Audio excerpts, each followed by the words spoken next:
Welcome to the Provider's Report, where we delve into the world of value-based healthcare. Our mission is to empower healthcare providers with the knowledge and tools they need to deliver exceptional patient care.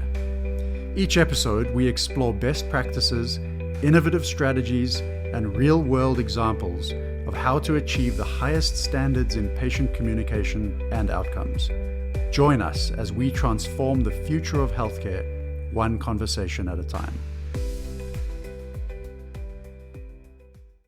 Today's episode is sponsored by The Smart Chiropractor and their new book, The Payday Practice. So I'm sure you guys have heard of Seth Godin, Gary Vaynerchuk, and Tim Ferriss. How do you think they would build a healthcare practice? The answer is in this book called The Payday Practice, a new book by Dr. Jeff Langmaid and Dr. Jason Deitch. This new book will show you exactly how to cover your monthly expenses in just one day every single month, guaranteed. Whether you want to just cover your monthly expenses for your physical practice or actually create the digital healthcare practice of the future, this book is your blueprint for building it, launching it, and growing it. Get your free copy today at www.thepaydaypractice.com. Their step-by-step guide to financial freedom will show you exactly how to 1. Set your dream, visions, and goals using their financial freedom formula. 2. Build a health tribe of people who are engaged and ready to go all in with your business. 3. Create an irresistible membership offer for your clients and patients. And 4. Launch and sell out your membership in the next 30 days. The Payday Practice will show you the exact step-by-step process that you can use to generate monthly recurring revenue in your practice. Get your free copy today, once again, at www.thepaydaypractice.com. That's www.thepaydaypractice.com. I would also recommend checking out The Smart Chiropractor on Facebook and also Instagram at The Smart Chiro for more amazing knowledge to take your practice to the next level. Things you should know about being an Enneagram 7. Welcome back, guys. We are back for another episode of our Enneagram series. And today we're going to be chatting about the Enneagram Type 7, which is quite possibly the most liked Enneagram type of them all, if I had to take a guess. So for this one, I knew without a doubt that I wanted to bring my husband, Dr. John Deo, who is also a chiropractor. I knew without a doubt I wanted to bring him on because I've never met an Enneagram 7 that's more of a 7 than you. So welcome, honey. Hi, thanks for having me. I'm glad that we could arrange this and make this happen. Me too. So we're going to go through a lot of the same questions that we've been going through with all of the other Enneagram types thus far. You can imagine today's episode might just be a little bit more off script, if you will. We prefer controlled chaos. Controlled chaos. I like it. All right. Well, for those of you who don't know my husband, John, go ahead and give us a little background about yourself, what you do, what you're passionate about, just a little bit of a rundown. Hi, my name is Dr. John Deo. I play a chiropractor on TV. I have been in practice now going on my 6th year, and I work primarily in full family chiropractic, where I'm working a lot with full families, as said. Kids, pediatrics, pregnant women, a lot of high energy and fast pace, all focused on people making the most of their health and getting them as strong as possible. So I love what I get to do. It's always an adventure because I get to work with kids on a day-to-day basis. And I'm sure you could imagine how that could be spontaneous and exciting, which we'll get to in a little bit and why I love that. But yeah, that's a little bit about me. I love the foreshadowing that you just did. We'll chat about that in a little bit. But first, I want to know, or tell our listeners actually, how did you stumble across the Enneagram?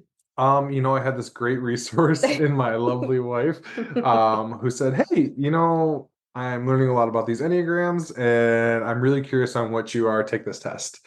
And, honestly, I'll be 100% transparent. When I first had the idea of doing a personality test, that's what I assumed that it was. I wasn't quite sure what I was getting myself into. And the more and more we started diving into it and realizing that it wasn't necessarily personality, it was more things that motivate you and what drives you in life and why you do maybe the things that you do and choose to do some of the things you don't choose to do, why that's all apparent. It was the resource getting her. She got me started on this, and that's where I'm at today. Now you get to deal with my obsession on the regular. I know, right? Well, before we go any further, I just want to tap into what the Enneagram Type 7 is all about. They are known as the enthusiasts. They tend to be very busy, always seeking spontaneity. They're very versatile, and tend to be a little bit scattered at times. They're very focused on the positivity in life, and always, always, always down for a new adventure. Would you agree? I would definitely agree. Yeah. I definitely have serious FOMO, fear of missing out, and I want to just make sure that everybody's happy and having fun and live for those situations and scenarios. My favorite part about this Enneagram series is honestly comparing us to celebrities and some of their supposed Enneagram types. And no surprise, some of the ones affiliated with the Enneagram Type 7 are pretty funny. So I want to read you a few of those. Let me just pull it Jim up Carrey is here. one that sticks out. Jim Carrey is the one. And Shocker that he's an Enneagram 7. Robin Williams, Yeah. and then my lady Katy Perry. But Steven Spielberg, he's been known to look for a little bit of an adventure and creating quite the fantasy. So Yeah, I love it. I mean, those are all pretty, I guess what you would expect from an Enneagram 7. So I love all of that. So when you originally took the test with me, were you shocked that you were a 7? Were you maybe confused that you might be some other types? How did that all kind of go down? definitely not. It really stuck out to me. Just obviously being down for a good time, looking for the fun and looking for the happiness and everything. I just really drive myself every single day to be high energy, focused from the second I wake up in the morning to the end of the day, and just carrying that high octane lifestyle that I'm always looking for adventure and whatever it's going to take to just be happy.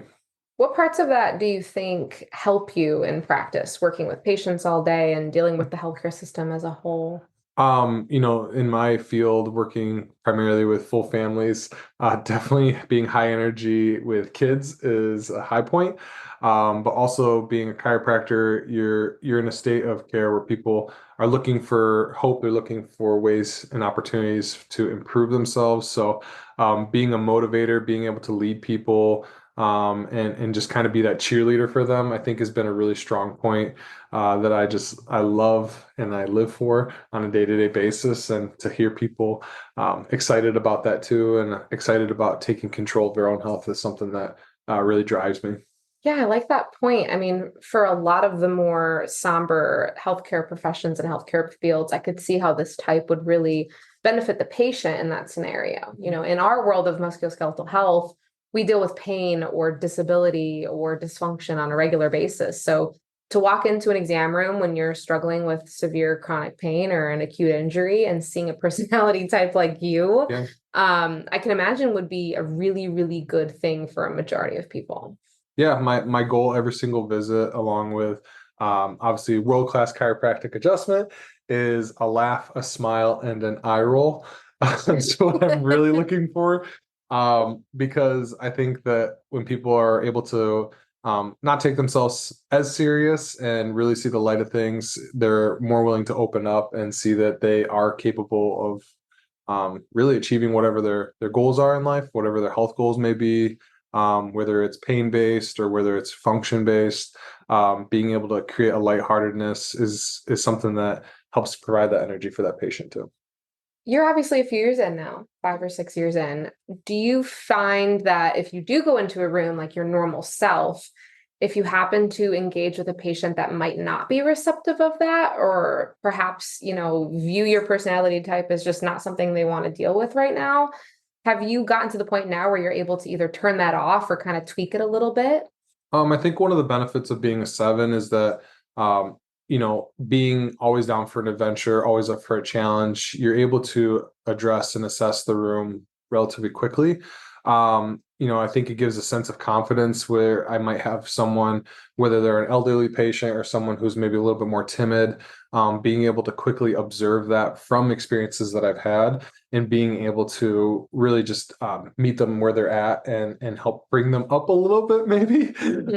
But at the same time, it's a sense of confidence where I'm confident in what I'm doing and communicating appropriately with that patient. I know we kind of laughed about this before this episode started, but is there a weakness to being an Enneagram 7? I mean, like I mentioned in the beginning, I kid you not, this has got to be the most well-liked Enneagram type out there. With every single person that I interviewed for this podcast, everyone just gravitates toward your type because of the positivity and the encouragement and the charisma. If you had to pull something negative about it, what do you think that could be? I honestly would just my personal life and professional life, I wouldn't say I think empathy is a big part of it, but at the same time with always having excitement and joy and looking for the positive things in life, I think that sometimes you have that patient who may have a hard time finding the positivity, where you're meeting them with high energy and no matter what you're doing to try to bring them out of their shell or whatever it may be. I think that a weakness may actually be just in that is that not everyone's going to be on your level, and sometimes that could be discouraging, I guess. So, yeah. So with your ability to assess a room at any given point and know how to kind of channel back that energy or bring it full force, how did you learn how to do that? For some of our listeners, if they know that they're an Enneagram 7, or maybe they think they might be, but they're kind of struggling with that ability to channel that energy, how can they get better at doing that? How can they get better at assessing that room every single time they walk in to see a patient? I really think that having repetition is what's helped me out the most. I find myself naturally just wanting to be a problem solver and find that solution as quickly as possible. Things that have really helped me do that is just looking into body language, assessing the room really quick. Do you have someone who's sitting across from you with their arms crossed? Are they leaning slumped over? Are they clearly in some kind of discomfort? Or is it a child that has maybe been to other doctor's appointments and they're not comfortable in this situation? Taking that quick assessment, looking into those scenarios, reading their body language, asking them questions, getting them to talk more is a good opportunity that I've found to help branch that gap between someone who maybe not be as comfortable in that scenario. So resources and finding opportunities to help channel that, it's kind of hard. I think just getting out there and getting as many experiences as possible and meeting as many people and trying to connect has been really helpful for myself. Yeah, that makes sense. So I have to ask, because you know a few Enneagram types now, do you have one that you feel like as an Enneagram 7 you kind of vibe with more than the rest? Definitely ones. Oh yeah, he has to say that, guys, because I'm an Enneagram type 1. No, seriously. A lot of times I think that I vibe well with threes. I think that we have a lot of energy and we can excel at generating ideas, and kind of having that high energy. You're throwing it back and forth at each other and just getting each other really amped up. I'm a wing 8, so I think having that confidence and that connection with understanding. You're independent. You're loose enough, but at the same time, you're confident. I would probably say, I don't know, other sevens are just my best friends. I want to be your best friend right away if you're a 7, and you will instantly know that. We have a mutual friend who her husband is also a 7, and the day that we realized that he's a 7 and I'm a 7, we just took it to a whole nother level, and it made a lot of sense. So I definitely probably lean towards the 7s and lean in on having a good time with it. I love it. Yeah. I love it. So before we wrap things up, I would just love to know if there's any story of a patient interaction that you can remember, or a memory that has really stuck with you where you feel like your energy and your positivity made a difference with that patient encounter. Yeah, I get the opportunity to work with people who have all different types of health struggles. But honestly, just working with kids has been the biggest just joy with this. One patient that does come in mind, and something I find myself doing on a day-to-day basis, is 2-hand overhead high fives. And I have a young gentleman named Dirk who is a new patient in my clinic, and he's been through a ringer when it comes to health concerns, where he's a cancer survivor. He's had tons of appointments where maybe they weren't the most fun experiences for him. And when he first came in and we were doing the assessments and things we needed to do to help provide proper care for him, you could see how uncomfortable he was. He was honestly to the point of where he was shaking and just having to consistently be consoled with his mom and dad. But now, after a couple of months of consistent care and getting to learn a little bit more about Dirk, he comes in earlier this week, and he's wearing a pirate costume just because he was feeling like it, smiling and cracking jokes about being a pirate. And man, going from being timid little Dirk in the evaluation room and coming in for that chiropractic visit in his pirate costume, we just were cracking pirate jokes and having a good time. And he left with the biggest smile on his face, and you can tell that makes a difference when it comes to his approach of his own health at such a young age, being in the situation that he's been in. That's probably the biggest thing that sticks out in my head right now. I love that. And your personality type was perfect for him in that situation, which is awesome. Oh yeah, I took his pirate hat, put it on my head. We took a great picture, and he definitely got adjusted in the pirate costume with his doctor wearing his pirate hat. I love that. I love that. And this honestly is why I wanted to do this Enneagram series. Better Doctor Project, honestly, we touch on a lot of more delicate topics and some pretty difficult things. But this was a great time to kind of step away, talk about something that still obviously matters within healthcare, but something that's a little bit lighter of a subject. And I really do think reflecting on ourselves when it comes to what motivates us in life, our personality types, and being able to do that in turn with patients can really make or break an experience for them. So, honey, Dr. John, husband, thank you so much for joining us. It's always a pleasure to have you on Better Doctor Project. So thanks so much for sharing your insights to Enneagram 7 with us. Thanks for having me back. Thank you for tuning in to the Provider's Report. We hope you found today's episode valuable and inspiring. To stay updated with our latest episodes, subscribe to our podcast wherever you like to listen. For more resources and continuing education opportunities, visit our website. Together, we can make a difference in the lives of our patients and truly set a standard for value-based healthcare.